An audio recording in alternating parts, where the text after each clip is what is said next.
তুফানের main villain Sanjay Dutta.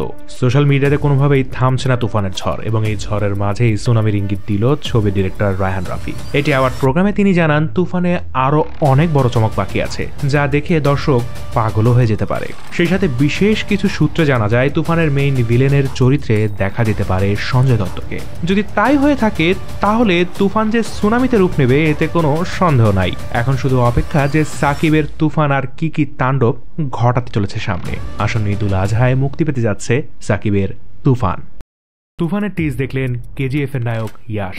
তুফানের টিজ নিয়ে বাংলাদেশ, ভারত ও পাকিস্তানে মাতামাতির শেষ নেই। এই 3 দেশে প্রায় 500-ও বেশি ইউটিউব চ্যানেলে এই ছবির টিজের রিয়াকশন দেখা হয়েছে, যা বলা যায় আমাদের জন্য একটি রেকর্ড। এই ছবি নিয়ে এতটাই হাইপ তৈরি হয়েছে, সেই সাথে এতটাই ভাইরাল হয়েছে যে এটি টিজ পৌঁছে গেছে কেজিএফ এর নায়ক ইয়াশের কাছেও। বেশ কিছু ভারতীয় গণমাধ্যমের বরাতে জানা যায়, এই ছবিটির টিজটি রকি ভাই মানে কেজিএফ এর নায়ক ইয়াশ তিনিও দেখেছেন।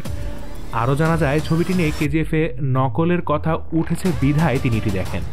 দেখার পর তিনি জানান, এটি একটি অন্য দেশের ছবি। কিছু জায়গায় মেলা মানে এই নয় যে ছবি কপি হবে, হয়তো সে দেশের প্রেক্ষাপটের সাথে মিল রেখেই কিছু থাকবে।